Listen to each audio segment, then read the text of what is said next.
Hi, welcome. Thanks for being here today. I'm here with Margret Bjarnadottir. Margaret, how are you? I'm good. Thank you so much for having me. How'd I do on the pronunciation? You give me a B or Maybe a passing grade, yes. Bjarnadottir. Bjarnadottir, yes. Bjarnadottir. Yeah, I'm going to work on my Icelandic pronunciation. Well, Margaret, hey, thank you for being here. If you would introduce yourself, because I'm already a huge fan, but I want others to hear about you and your story. Sure. Yeah. No. So yeah, Margret Bjarnadottir from Iceland, like you said. So I am a associate professor at the University of Maryland in the business school, where my focus has been on data-driven and data-informed decision making. So I've been working decades in machine learning, and I'm also the founder of PayAnalytics, a pay equity software solution that supports companies in reaching pay equity and maintaining it. So that's like the tagline of who I am. Well, I mean, there's a lot of depth to that because I want to call something out because you're associate professor of management science and statistics. Yeah. And I love statistics for somewhat obvious reasons. And your narrative, as I read your HBR articles, not only the one last month, which we'll get to in a little bit, but the one back in 2019 on pay equity and the challenges with that. But just to start off, we'll get into the statistics and all that, but what is your reasoning for getting into this field? I mean, you grew up in Iceland, yeah? And, how did you get here? Yeah. No, I think like so many things in life, it's all about, it's all a little bit of coincidences, right? So it so happened that, I guess it's now 6, 7 years back. I was chatting with a COO that was responsible for the HR functionality within his organization. And he was complaining that they had an 8% equity pay gap. So meaning after accounting for the responsibilities, the skills, education, the normal standard stuff that we account for when we study pay equity, they had an 8% pay gap. And the problem was, and the reason he was complaining to me, was that they had also had an 8% pay gap a year earlier. So then the whole management team was going to be very mindful of this pay gap in all of their decision making. So whether that was hiring or promotion, even ad hoc adjustments. So everybody was super mindful for a year, but then they measured again and it was still 8%. So then it became very clear that you don't fix these pay equity issues with good intentions alone. You need some quantitative tools to support you on that journey. And then with all the resources he had, so this was a financial institution, he could hire McKinsey or Boston Consulting Group or whoever he wanted, but nobody could actually tell him who should get a raise and how large should those raises be and how should things be prioritized in order to close the pay gap. And to me, because you talked about my background in management science and statistics, it sounded fabulous, right? As a decision problem, not the 8% pay gap. So when you think about it, we have all the data of everybody within the organization, right? And then we need to make these decisions, who should get a raise and how large should they be, while incorporating the constraints of the organization.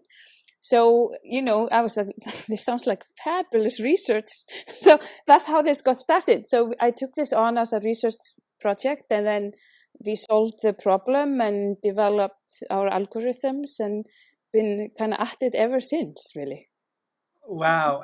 So it's obviously, and you alluded to this, yeah, when we talk about pay equity and the gender pay gap and the gap in other dimensions of the workforce, minority groups and so forth, it is a very complex problem. And I have seen many a leader, many an analyst kind of throw up their arms and say, well, it's too messy. As soon as I do something, there's going to be potential legal repercussions. And at the end of the day, many have been paralyzed. Thus, they have done very little or they've done nothing at all. And obviously, there's risks now because doing nothing or doing too little is a decision in and of itself. So, we'll go back to your history in a second, but just going off of this theme, what do you advocate if an organization is going to try and do better at pay equity? What are some of the maybe salient points that they have to consider? So I mean, I think the biggest step is just the first step and get started. At the end of the day, often when I talk to organization, they always are trying to get the perfect data. But often the HR systems are half broken, or the comp system doesn't talk to the HR system, etc. But still, we can always get started, and then we work our way to more sophistication.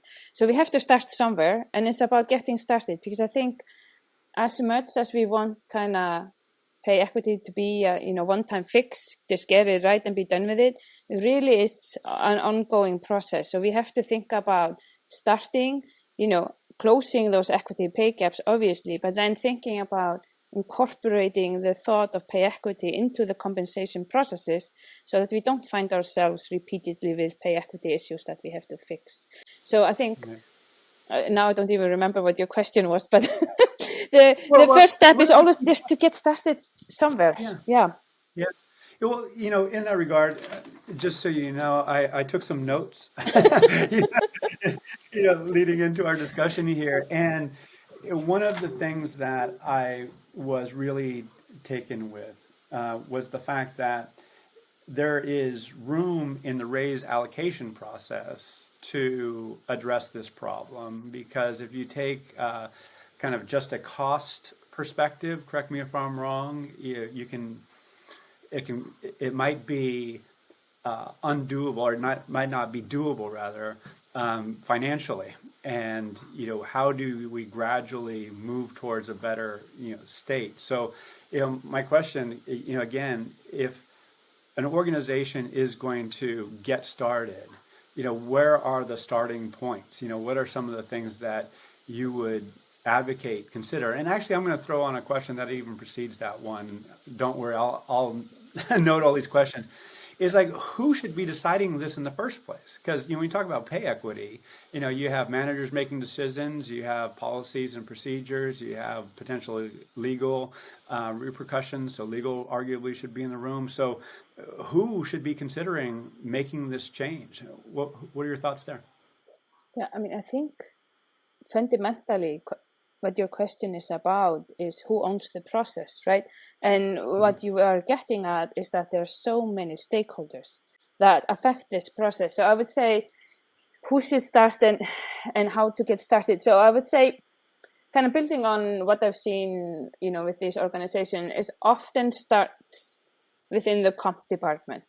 So because they own the comp process, they are then responsible. I would say how fast they get to zero sometimes depends on, the support that they get. So, one kind of organization with over 100,000 employees, I mean, there was an agenda and a directive from the board that said, we want to eradicate the pay equity in 6 months.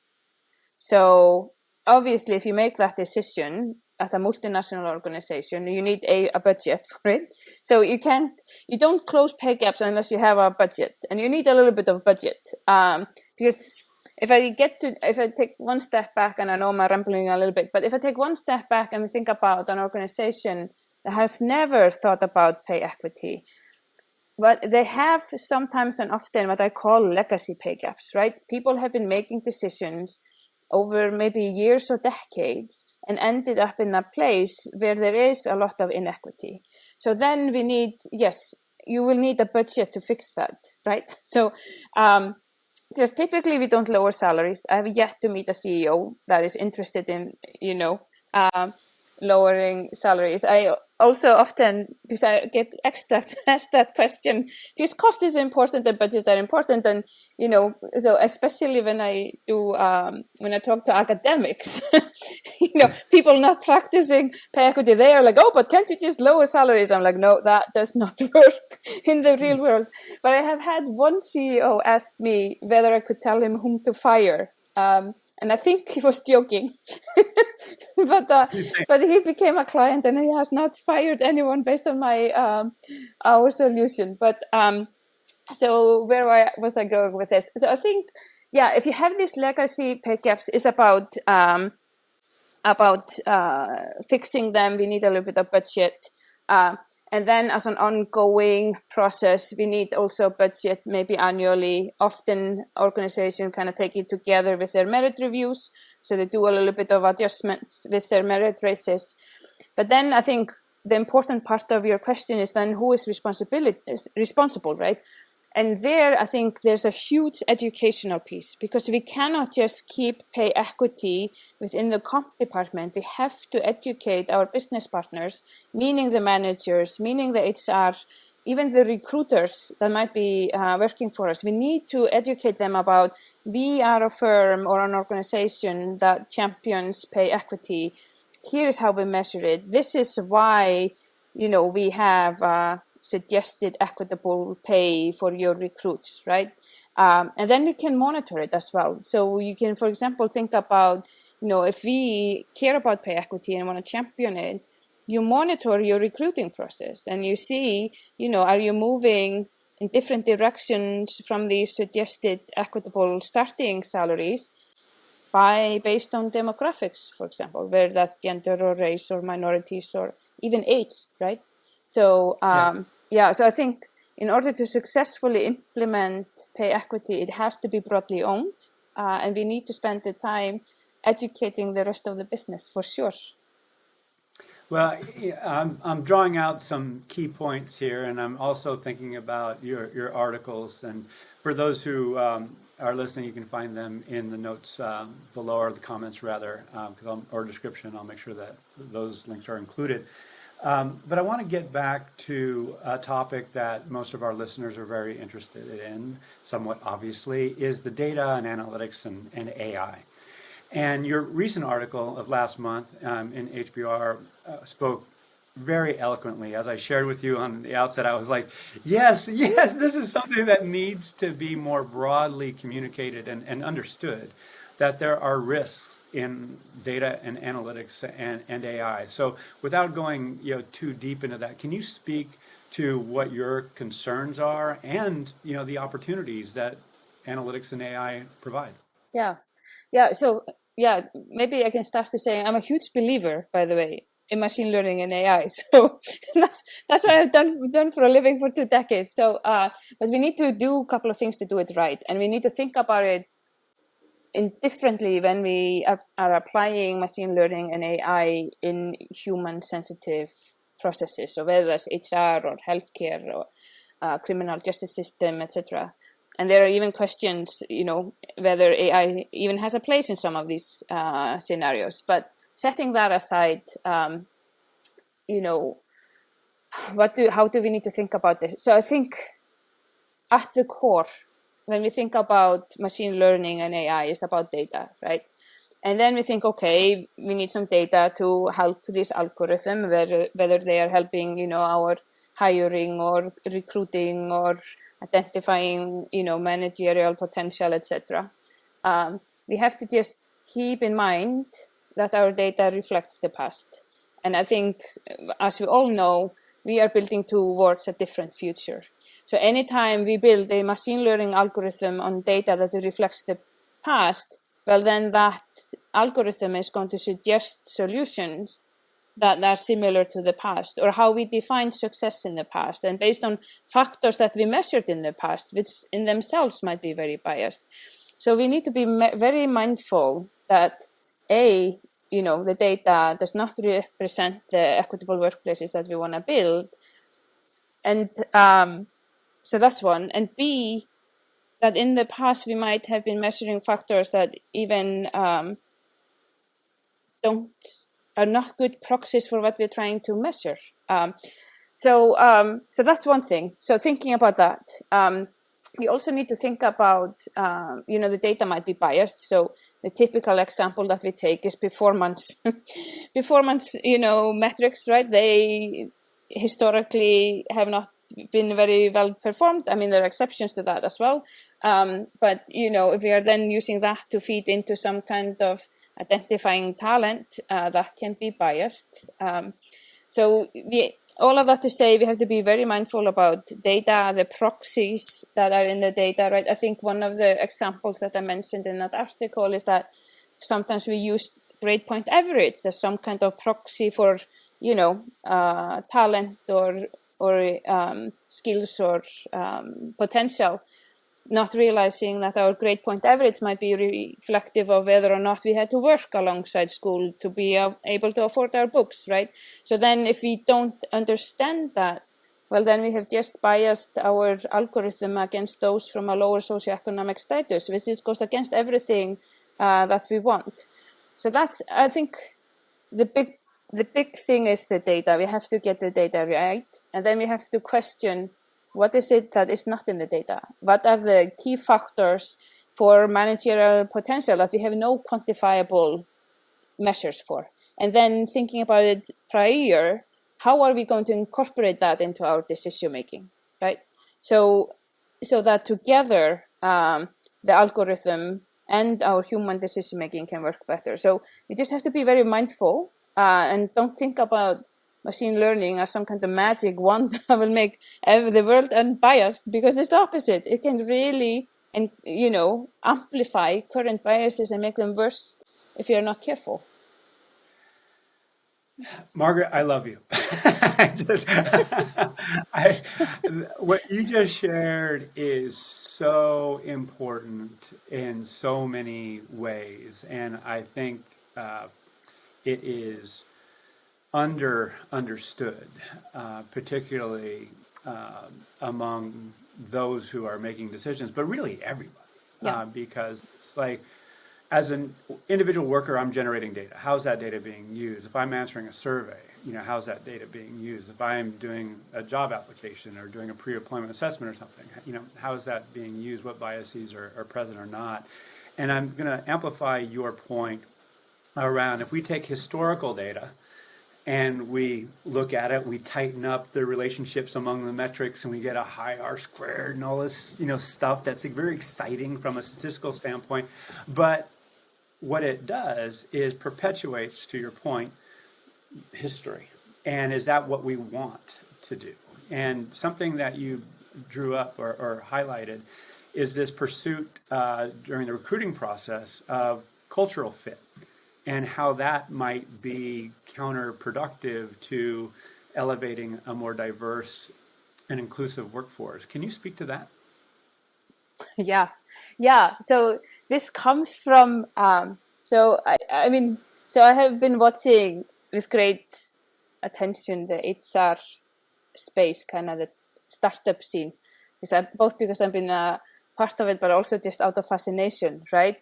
And I have seen all of these claims that machine learning can be, measure my cultural fit, my grit or teamwork or etc. And I will just allow myself to question that a video feed of me saying, "Hi, my name is Margret Bjarnadottir, and I'm an associate professor." That anyone, including AI in the cloud, can measure how well I work in teams based on my introduction on a video. So I think, and there's a great article, I believe it was a German station or at least a news outlet that studied one of these, sorry for laughing, studied one of these tech startups that had real clients. Their promise was to make the recruiting process more efficient through, understanding behavioral patterns of people from video analyzing video, including, tone of voice, hand expressions. So I know our listeners are listening, but I talk a lot with my hands. So I don't know if that would work in favor or against me in that video analysis. But what they found was this behavioral score that was developed by AI was altered. The score was altered based on whether you would wear glasses or you put a scarf on your head. So I would just question, we are not there yet with kind of AI and machine learning being able to do this accurately enough so that it's actually useful. And now hopefully someone will prove me wrong, and then I'm happy to test it out. But as an example, I was involved, I know I'm going off on a tangent, so you just bring me back, but off on a tangent, I was involved, we were looking at, so I do a lot of work in healthcare, and we were looking at health coaching. So we had information, so this was basically helping patients, take better care of themselves, monitor the symptoms, and part of that was health coaching. So we did deploy a lot of this video analysis to, try to understand, okay, is the client happy talking to his coach, etc. And we found that the results were just not, satisfactory. That the technology that we used to kind of automatically detect this, we got some results, but they didn't feel robust enough. So I would maybe question some of these claims that are made out there that we can detect all of these things based on surveys or video. But then also, I think my point to the paper, so I'll get to your question now. So the point we were making in the paper was that of cultural fit, right? So there's this thought that you want to hire people that fit your internal culture, but just by doing that, you might be amplifying a very narrow cultural fit, right? So think about, you take your past data on your past employees that you thought were a good fit, right? And you look at them and say, okay, these are the kind of the key characteristics. So then for your new hires, you try to, hire someone like them. Well, next time in your next hiring circle, guess what? Your pool of employees are now even more narrowly defined in terms of their characteristics. So the culture fit has even come in even more narrow. So, and that can be amplified year over year over year. So I think that was the kind of the example that we took for how machine learning can amplify certain things. So the example that we often take outside of the HR is that of algorithmic policing. So, you have you think about a map of your city and where crime happens. So what do? Well, if you use algorithms, you dispatch the police to where you think crime will happen. Well, guess where most crime will be detected? Well, it's where the police is, right? So you can think about next round, you have amplified the detected crime in those areas, and then the circle continues. So there's actually a huge push now in the CS space or computer science of actually stopping algorithmic policies because of many of these things. So, On that point, I'm proud to say that where I live here in Santa Cruz was one of the first cities in the United States to stop predictive policing. Yeah. So under Andy Mills' leadership, the former chief of police here in Santa Cruz, you actually highlight something that human in the loop analytics. So we have machine learning and AI doing this work. Out might pop a recommendation to just take that recommendation forward without consideration of the potential biases and risks in the application. Obviously carries risks and is not recommended, at least in my view. Can you speak to more about what human in the loop analytics looks like to you if practiced well? Yeah, so I think, it's one of those buzzwords, right? Then it has many definitions, but it means that at the end of the day, the computer is not making the decisions. In my mind, it also carries a notion of transparency. So when you think about AI and machine learning, you can think about anything from simple models that kind of look like just decision trees, where you can really understand why the algorithm gets to a certain decision, right? Versus, some black box deep learning models that just spit out a number or yes or a no, right?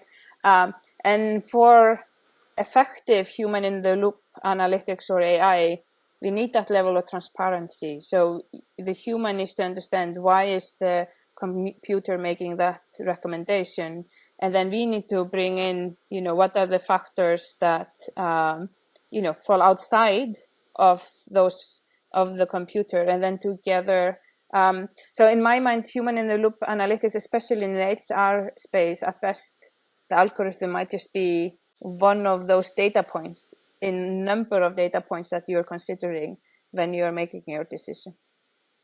Well, for me, that means that somebody is qualified to make those distinctions and call them out and recommend better ways forward. And arguably, that's someone with a PhD in operation research from MIT. So, but what I'm getting at, that's Margaret, by the way. But what I'm getting at is this: is that what is the profile of the individual who can or should be leading this effort within organizations? Because many say, oh, we're not there yet. Oh, I understand that we need to do that, but who's going to do that?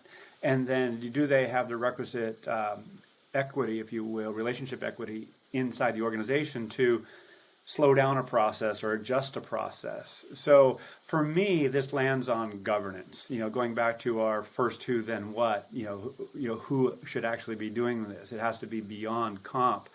But more specifically, do you see, and this is certainly going to be a leading question, the role of a people analytics leader or someone like that who understands analytics and the inherent risk within it? Can and should they be guiding the discussion, if not leading it? Yeah, I think there's also, like all good questions, the answer is it depends. so I'm currently teaching machine learning classes, and I always tell them if my answer starts with it depends, then it was a good question. So it depends on the organization, right? So you can think about smaller organizations, their HR team might be 3 people, right? For organizations that are conducting analytics within their HR departments at a large scale, yes, there should be an analytics leader with detailed understanding. But I had another thought before I went on a tangent. Your question was, do we need a people analytics person? I also think another thing is, what are we talking about in terms of the analytics? So when you think about the organization, and when I speak to academics, this is often how I start this, talking about why are the analytics in HR so different, right? Because if you think about the analytics or revolution within an organization, we've been optimizing everything in the finance department and the in the ops department for a very long time, right? But for the HR was always there in a corner with kind of standardized reports, maybe some fancy Excel sheets if they were lucky. And why was that? It's because the decisions there are so fundamentally different, right? Nobody cares about discrimination if we are trying to determine which brand of ketchup to put on sale, honestly, right? Yep. All we care about then is just maximizing our profit or our bottom line. So we need different types of analytics. So back to your question, do you need a people analytics person? It depends on how you're starting and where you're coming from. So, are you going to adopt all of these different algorithmic tools across your recruiting pipeline? Or are you starting out simply with, studying your own organization, understanding your pay equities, understanding your diversity, inclusion, right? Are you starting with simply measuring, out of the candidates that you interviewed, how diverse were they? You don't need a PhD in operation research from any institution to take that information and think critically about it. So I don't think you need to start with the head of people analytics, running the shop. But I think you need to start with the will to ask the hard questions and then go from there. So, and often, you don't need strong analytical skills, but you need to be, ask the hard questions of your data. And that requires creating the space to ask those questions. And it actually requires, correct me if I'm wrong, knowing what questions to ask.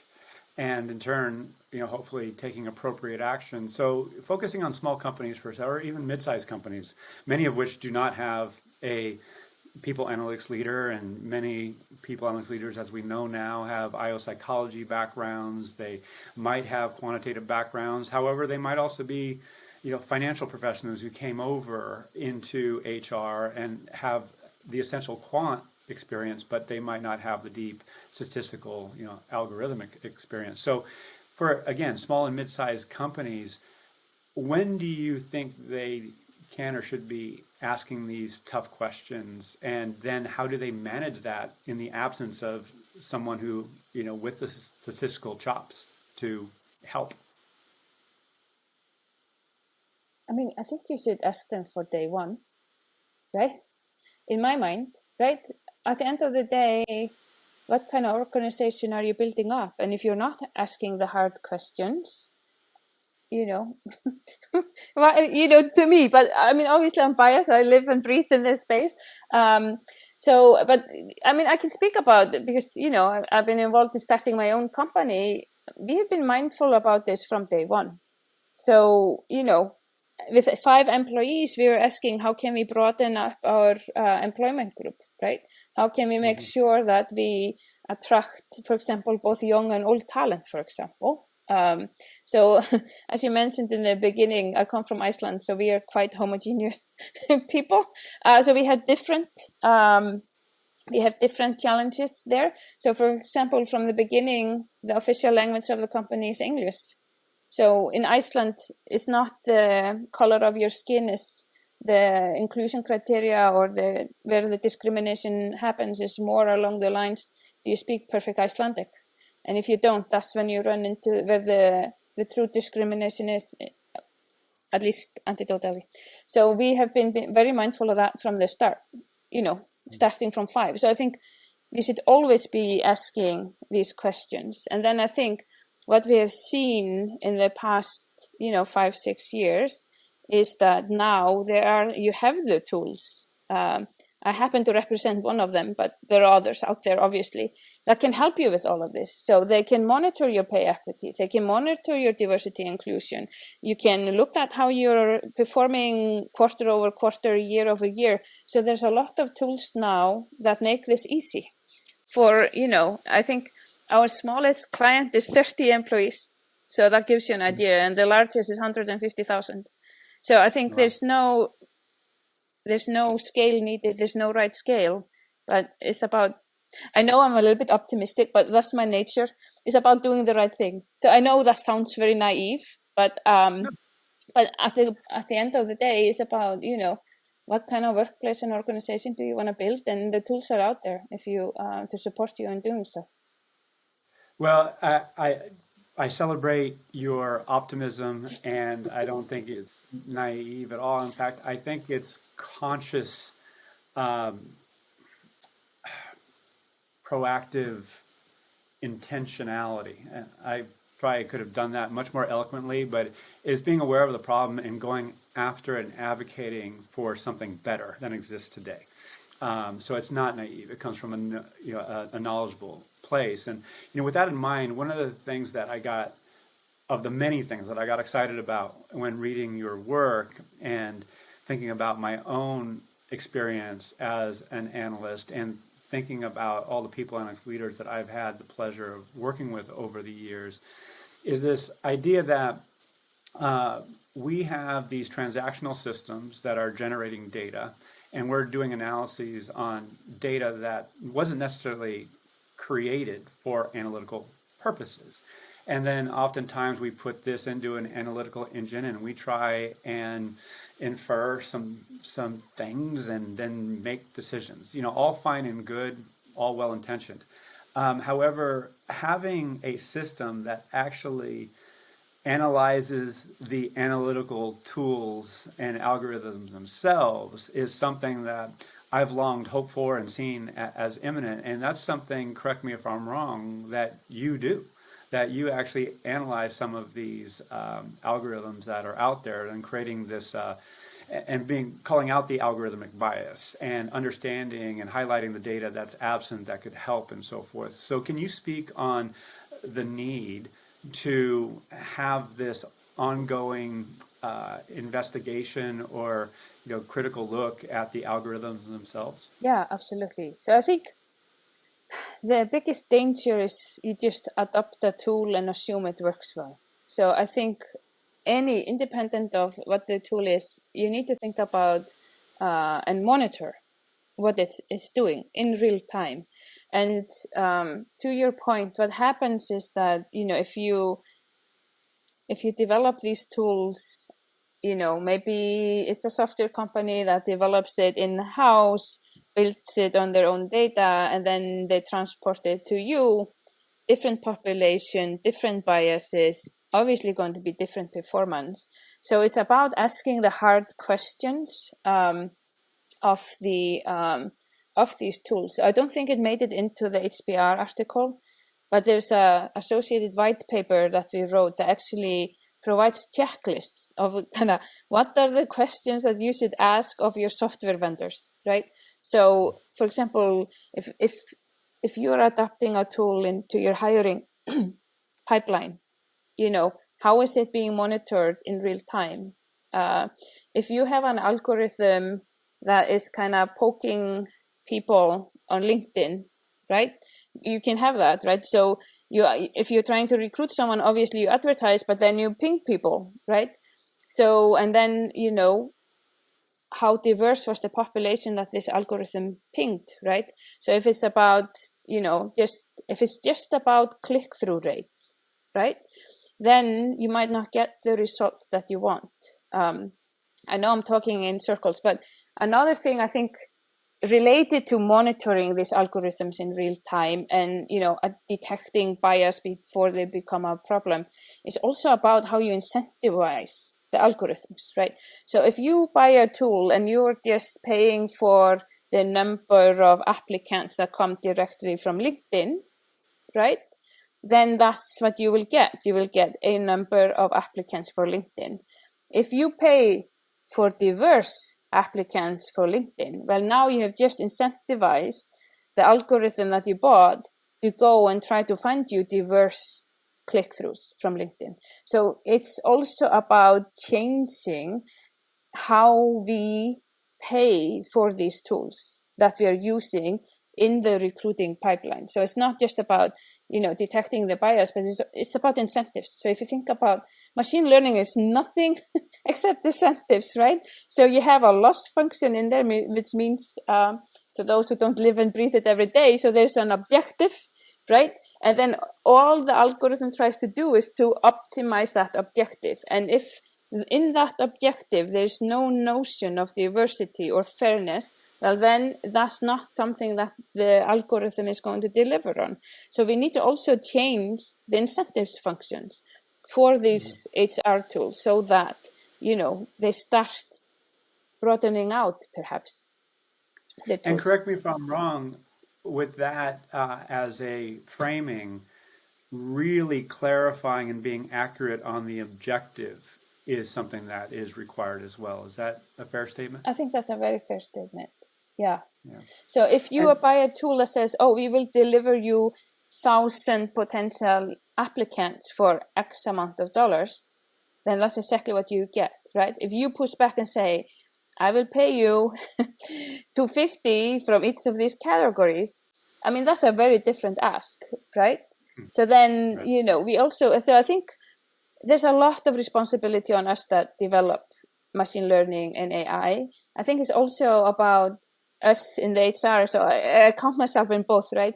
It's also on us, kind of the HR, to be and ask the hard questions of these vendors. Are you really delivering something that will improve my workplace, not just make things more efficient? Yeah, and again, I by nature am an optimist. I am not a cynic, but I will call out things that I have seen enough times to know that it's part of reality. HR leaders did not grow up with quantitative degrees, and they have not, by and large, worked in HR technology, let alone analytics. So asking these tough questions oftentimes is out of their comfort zone, or they just don't have that in their field of awareness. And then it comes back to, again, in my narrative, again, I'm biased by my own experience and desires in this front, is that there is someone on the team, people analytics leader, for example, who has the quant background, who knows what questions to ask, who knows where to push back. So in the ideal future state, and I'm getting maybe medium to large companies in this question, do you believe there is a role for someone like that to be in not only the analytical process downstream, but in their software selection and design process upfront? What are your thoughts there? I mean, I would say, yeah, absolutely. I also, maybe because, maybe this is two optimists speaking to each other, but I think there's also awakening happening. I think the software tools 3 years down the line are going to be very different from what they are today, and even what they were 5 years ago, right? So if you think about, machine learning, people weren't talking about algorithmic fairness 15 years ago. Kind of the field, if you had been watching kind of the field, from 2010-ish is when people woke up with like, whoops, there is something called algorithmic fairness and machine learning bias, and we need to actually attack it, right? So I think there has been a lot of work done over in computer science, theoretical and practical, and I think it will make its way very soon into the whole HR analytics pipeline, because otherwise you're not going to be competitive, honestly, in a couple of years, because it's also about education. So when I think about what I was teaching in 2010, I wasn't talking about machine learning bias to my students. To now, that's what we start with, right? So there is also an education piece, and I think many of the things that now we're talking about, we have to ask the hard questions. Some of the things that we can do is to build dashboards that monitor these algorithms in real time. What are they delivering, and what is the impact on our organization? I mean, thinking about the future, that's going to be baked in, I would say, very, very soon. Because if you're not already doing it, you're starting to fall behind. Agreed. And there's like 18 different directions I'd like to take this conversation, and I know we have limited time today, but we're going to have to talk again, certainly. And I want to ask you some questions about your history and motivations before we wrap as well. But one of the things that I think is really important for listeners to get your perspective on is this, and you alluded to it earlier, because you talk about algorithmic fairness and all that, but the data itself. So many companies, we have an analytics strategy, we have an AI strategy, and it's all about the math, it's all about the tools, it's all about, but being aware of the data that we have and its shortcomings, and being aware of the data that is potentially we have the ability to create that could help shed insight and to make better decisions. So you wrote in the last article, data isn't neutral. So can you speak to my question insofar as there's room to create new data or acquire new data to help with an algorithm downstream and help improve? Or on the other side, some data might be inappropriate, and that might lead into this notion that data isn't neutral. What are your thoughts there? Apparently, there's a good article. I'm trying to think when in the article was I talking about that data wasn't neutral. Was like my head was spinning. Okay, what was my actual thought there? By the way, you don't talk in circles. You're talking in micro loops that go upward. Okay, so it's all good. It's upward. No, data isn't neutral, right? Because it reflects our past and our past decisions. Like at the core, our data, our internal data. So let's say we are creating our own algorithm, or feeding our data into some tool for internal decision making. Our data reflects the past, and we know that our past is biased. So anytime we use data that reflects the past, that bias comes with it. And there's typically no magic bullet that can take your data and just de-bias it. So for many reasons. So then, but there are tricks that we can play, certainly. So if we think about the analytical pipeline, it goes from the data, and then we create a model, we test the model, and then we deploy it. And at each stage, we can do things, right? So at the data level, we can be mindful, right? So if we know that performance data in the past was biased, well, let's not use it.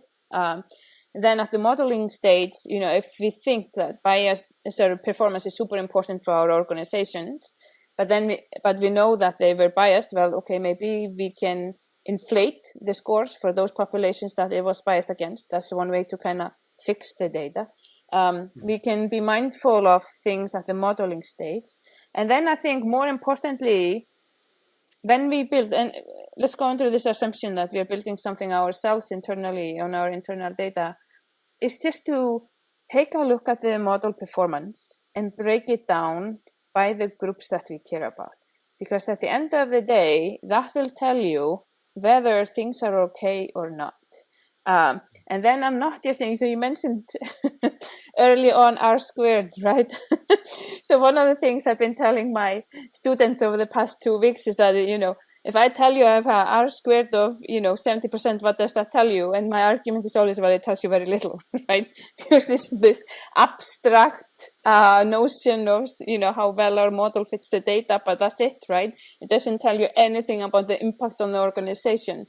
And that's what we need to monitor. So we can do that. We can build dashboards that simply show, okay, if we do this in the context of identifying talent for managerial training programs, for example, well, we can see out of everybody, broken down by the groups that we care about, how many got identified. And if there's a group that goes unidentified, we have a problem.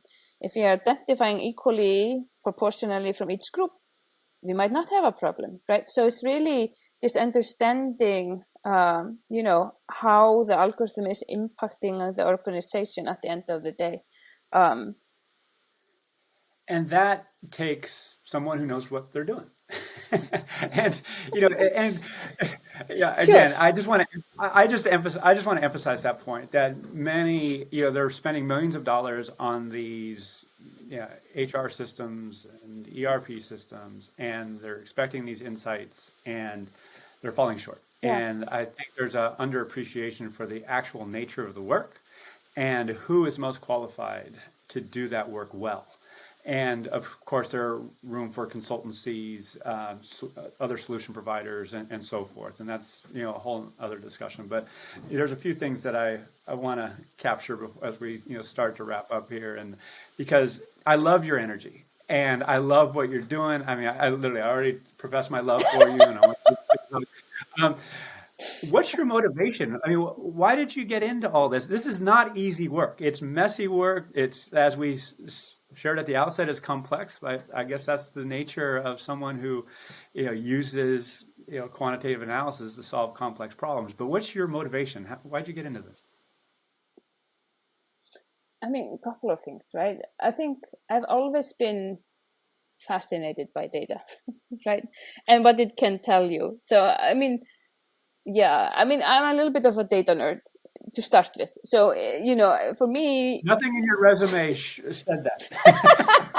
No, but to me, data is fascinating, right? So that was absolutely. And then, so I come from a background, so I have my doctorate, right? I got became a professor. And the metric that you're measured on when you're a professor are the number of high quality publications that you get out, right? And one would argue that you can have a lot of high quality publications and have zero impact on anything, right? And my motivation really is I wanted to change things for the better. So that's why obviously first I started this because there was a fascinating problem and from a research perspective. But then to grow it, to develop a solution to help organization was really just an opportunity to impact how things are done, to do them right, and then, correct things for groups that don't always have a voice, right? And I think I know I'm going to go on another tangent, but I think pay equity and equity within workplaces in general, the burden shouldn't be put on the employee to go after, for me as an employee, I shouldn't have to fight for fair pay. I should be able to go and show up to work knowing that I'm being fairly compensated. So it's also to help organizations achieve that, but not for the organization per se, but for the employees that, might not otherwise have gotten fairly compensated. Because I think any time, and we see this when we review legislation, pay equity legislation around the world, we can put them in a couple of buckets. And there are a couple of countries where the burden of seeking fair pay has been put on the employee. And we are just seeing it doesn't have the same impact as when the burden is put on the employer. So, we are all different, right? We all, and talking about pay is difficult, right? For many, it's emotional even, myself included. So then, having to go to someone and, argue that you're not being treated fairly, I mean, this is not an easy conversation to have. So if I can do my little thing to make that easier, to ensure fairness, that's something that drives me in general. Maybe that's my Icelandic upbringing. It's a beautiful call out, beautiful mission, and I certainly celebrate it. And you're doing awesome work, both in the written form and in building your solutions. So I congratulate you on both counts. So keep it up. Thank you. There's you mentioned it, and this is going to be one of my kind of final technical questions, if you will, but when Barack Obama entered office, his first legislation that he signed, as you know, was the Lilly Ledbetter Act. And those laws in California and Massachusetts in particular have led the way, arguably, here in the United States. And we can talk about all the intricacies of that. But instead, I just want to talk about the fact, particularly with the Great Resignation, or whatever you want to call it, that people, particularly women, are exiting the workforce. And part of the reason inherent, as we all know, is because they don't feel that they're being treated fairly. And comp arguably plays a critical role in that. So I've seen many companies, leaders, by their actions say, I am not going to address this because I don't have to. There's no external pressure on me to do this. However, more progressive companies who want to attract and retain key talent, particularly women, are proactively looking at this problem and they're solving it consciously in a sustained, serious way. So can you just speak to that real quick as we start to wrap up? Organizations, correct me if I'm wrong, leadership specifically, needs to make a decision that this is in fact a priority for them and their organizations. Otherwise, it's not going to get done. Is that a fair statement? Are you speaking to pay equity in particular? Yes. Yeah. I mean, yeah. So I might take a little bit, 5 minutes to answer your question. All right. So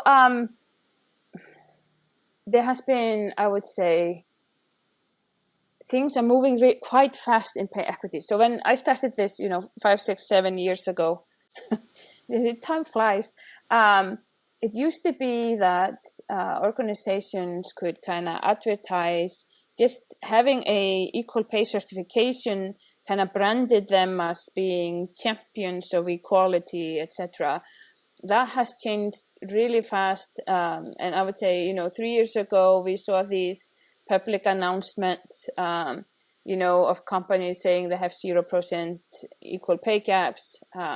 We saw, I think it was Audi that took out an advertisement during Super Bowl just to talk about their gender equality about 4 or 5 years ago, right?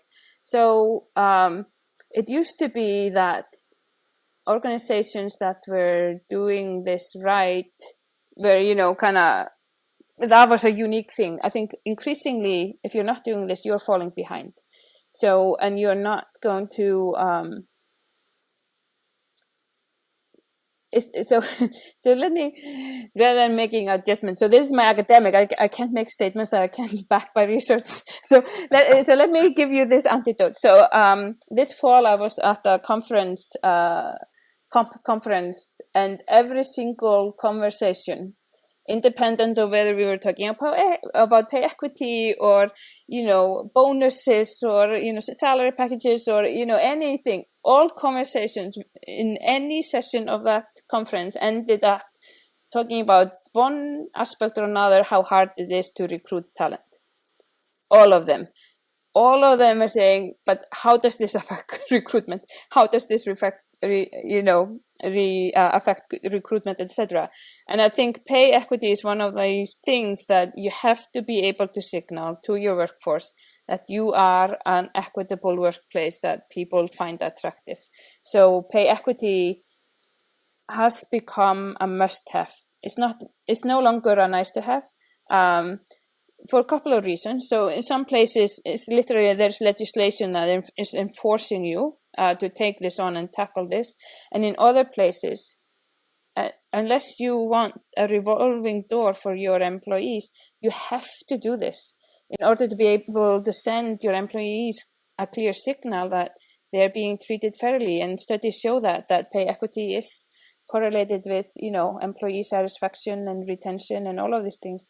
So I would be surprised if there is an organization that is not thinking about this. But in this context, a very interesting conversation that's being had all around is, because you mentioned the pandemic and its effect, one of it has been on remote work. And one thing that we haven't tackled fully is, does that affect compensation? Right? If you used to sit in an office somewhere, and deliver a job, but now you've been doing it out of your home and you're doing an equally good job, and that's a, question that people are starting to answer and address. And I think we will see a lot of different changes and updates in pay policy around remote work. Because you have to answer this. This is happening. Well, yeah, Margaret, as we wrap here, I just, again, want to emphasize how much I appreciate your work, and yeah, just, keep it up. You are based here in the States, in the DC, Baltimore area, is that right? Yep. So I'm at the University of Maryland, and then I live in DC. All right. Well, enjoy it back there. Stay warm. We're here in February of 2020. I know it's been chilly back there recently, but how can people learn more about you and PayAnalytics? I have a LinkedIn profile, so I can be found there. PayAnalytics is payanalytics.com, and I'm really bad at self-promotion. But I do have a LinkedIn profile, and then my academic profile is on University of Maryland. So if people are interested in collaborating on research projects, I would also love to hear from them in the HR space, and how we can make it more fair and how we can use machine learning for good. So yeah. All right. Well, thank you yet again. You be well, and hopefully we'll be able to get together in person before too long. So look forward to that. Yeah, thank you for having me. Oh, of course, Margaret. You be well. Bye-bye. Bye. Thank you for listening today.